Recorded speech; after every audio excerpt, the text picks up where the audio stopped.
Yes, Jacob, you can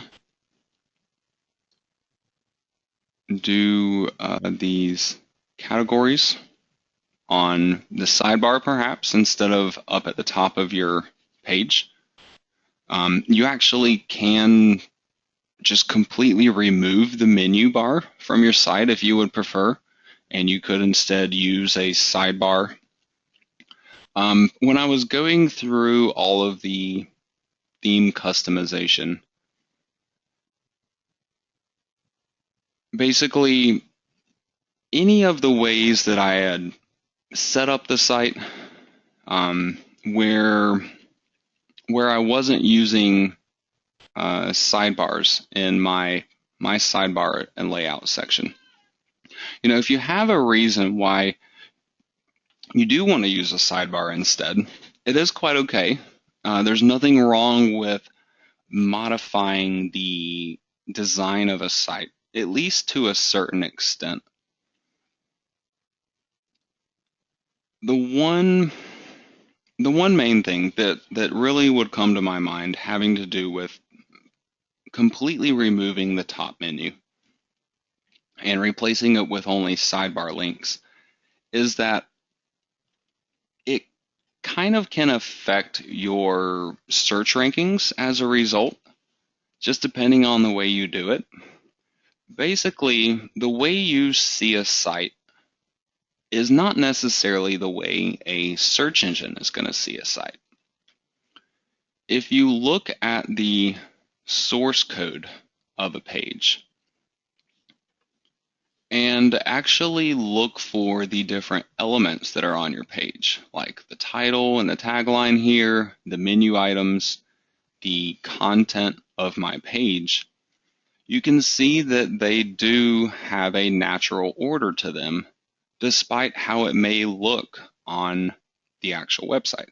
So for example, if I didn't have this top menu and I only had content and a right-hand sidebar, if I looked through the content of my page, I would find my content first. Right here would be where my content would be contained if I had any. I don't have any in this article yet, though. And then my sidebars would end up coming after my content. Now, sometimes this can be a good thing when it has to do with SEO. Your page content does get a little more focus put on it that way, whereas your links that are pointing out to different pages of your site end up being at the bottom of your page when a search engine sees it. So in that regard, there are a couple of links, often the home link and these main category links, that I generally do want to try to keep up at the top of my page for search engine purposes. So these pages can be perceived as being more important than other pages on my site.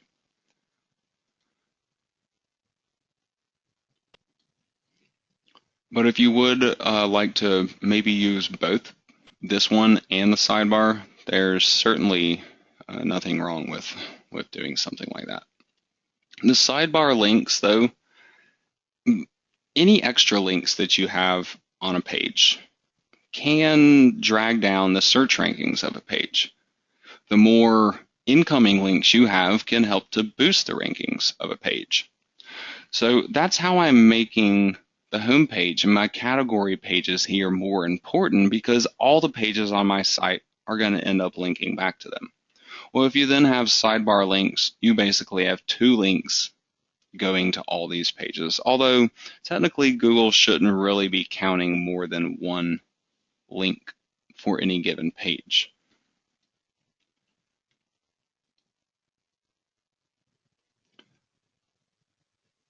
Yes, Paul, you can definitely import your own header image to work with this theme. If you go to Appearance and Header, you have the current header right here, which you can obviously hide. But you can add a new image right here by simply uploading your own image file. The suggested dimensions, though, I would recommend trying to stick with those dimensions if you can. Otherwise, you end up having to make other changes within the Weaver theme. However, it is possible to use logos and header images that are not this exact size. So I have done them in the past. You can make some edits to the theme options that actually allow you to do stuff like that. In the header section, for example, you have this area right here, suggested header image height, where maybe you wanted to have an image that was as long as the page, 940 pixels, but maybe you didn't want it to be 188 tall. Maybe you wanted to go with something a little shorter. You could do that and simply change the height that is specified here. Obviously, you would not want to be hiding this anymore if you do upload your own image. Other things like if you were to replace the title and the tagline of the site with a header image to where you only have the image at the top of the site, I would recommend having the header image link to the home page. You can also do things like not show a header image on the home page of your site, but have it show up on the rest of the pages throughout your site. So this theme can do from anywhere from a simple header image change all the way up to doing some more complicated designs.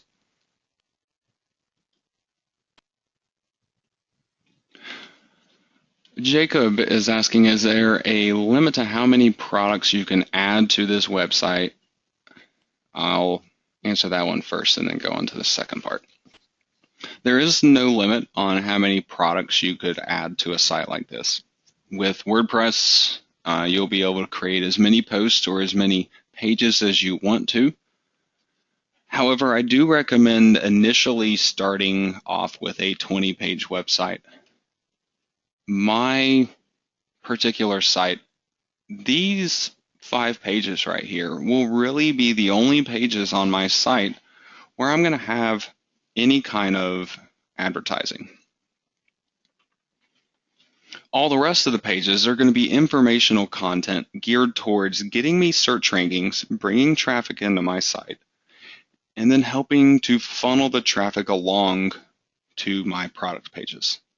So it's not that there's a limit on how many products you can promote on a site, but I would recommend trying to have your informational content outweigh your product pages in terms of numbers. I often find myself going about 2 times as many info pages as I have product pages. There could be some minor exceptions to this. If you were building a website that maybe you had done a lot of your keyword research and all of the brand and product names and model numbers and stuff like that that you could find, if they have a decent amount of traffic and really low search engine competition, you might be able to just make a site completely full of nothing but product review pages. However, with your higher competition niches, something like what I'm trying to target here, I'm most likely not going to get a search ranking on a term like Samsung SSD. However, this is where my rankings will come in, and I bring the traffic in and funnel my traffic along to the product pages to make the sales. So to a certain extent, the answer to that question on how many products would you add to a site could kind of vary depending on your niche, the search engine competition that you found for various keyword phrases. All that kind of stuff can kind of affect really how you end up building your site. But for the average person that's targeting what's likely to be a higher competition niche where you can't get keyword or search rankings on the product name keyword phrases, then you kind of want to limit yourself on how many products. Now, the other part of your question, Jacob, was based on my experience, how much money does the site bring in when it is ranked by Google? That also kind of varies from one site to the next, heavily dependent upon the niche that you select, the type of products that you choose, the price of those products, and also what your commission percentage would be on them on the Amazon affiliate network. With that said, though, a general average for the sites, the 20-page websites, I should say, that I build, that are structured kind of like the one I'm teaching you guys to build here, they usually average somewhere in the 50 upwards of maybe $200 a month neighborhood. And again, this is just from the initial 20 pages that I build up on the site. And I really don't do much in the way of ongoing maintenance or extra marketing work and stuff like that for these websites. I more focus on moving from one site to the next. So if I can put a site together in a single week, after a month, I can have 4 or 5 of them put together. And if you keep this up over the course of even just for 1 year, you can really get an almost obscene number of Amazon sites built. And the $100, $200 a month per site quickly begins to add up when you start to do stuff like that. Considering the amount of time and work that I put into any individual site, though, I'm pretty pleased with how they go in terms of how much they earn compared with the amount of work that I put into it, especially considering that work keeps paying me every month. You know, that $100, $200 a month, I get it once, but then I get it the next month and the next month and so on and so forth. And so you can kind of make all that snowball by building more than one site. So my approach definitely is geared more towards running a larger number of smaller sites as opposed to maybe making one super site. You can do stuff like that if you build a site. For example, you build 5 or 10 different Amazon sites and you step back and say, okay, wow, this one site out of all the rest of them has so much more traffic and does so much more better than the other ones. Maybe just because of the niche that you choose, maybe because there's lower search competition. There's nothing wrong with revisiting those sites once you have some kind of proof to back it up and expanding them. I've certainly done that kind of stuff and been able to top those average numbers that I gave you. But as far as the initial basic approach of 20 pages, that's on average what I see and what I would also expect for my trainees to be able to expect as well.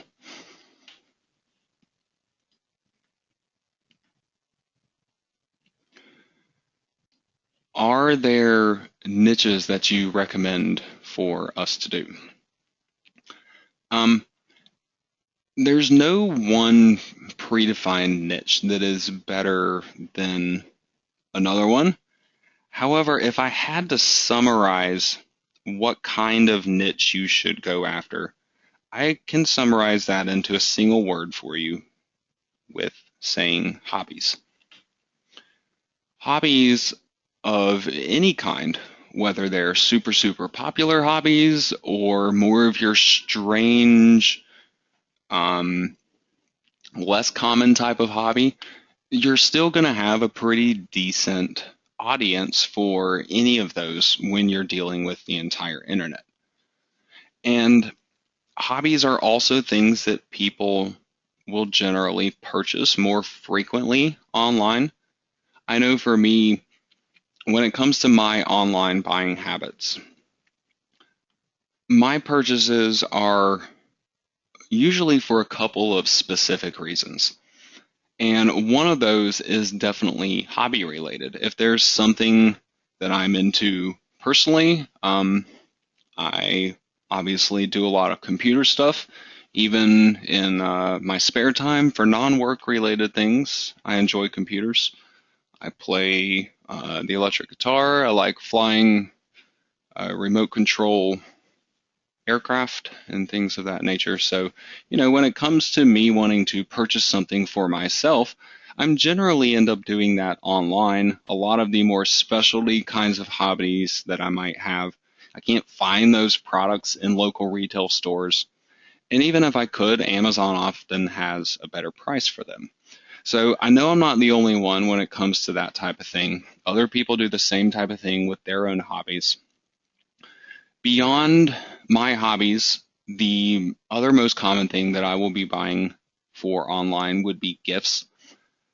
Um, Birthdays. I have a wife and 3 kids, so I have a lot of birthdays throughout the year. Obvious things like Christmas, holidays, where you're purchasing gifts for them. The the other main type of online buying that I really consider beyond those two, hobbies and gift buying, um, is kind of more for personal care, health related purposes. Personally, I'm not a buyer in those lines of products. I don't buy anything health or personal care related online. If I do need something related to that, I'll go to a local retail store and buy it. However, there are a lot of people out there who will exclusively buy their health and personal care stuff online. It might be an embarrassment factor, for example. Different problems, acne, BO, overweight, whatever the case may be, some people are okay with it, and other people might be embarrassed by going to a store and having to, say, if you're a 35-year-old guy and you have to go and pick up a bag of Depends, that could be a little embarrassing. I could definitely see wanting to buy that stuff online if that was the case.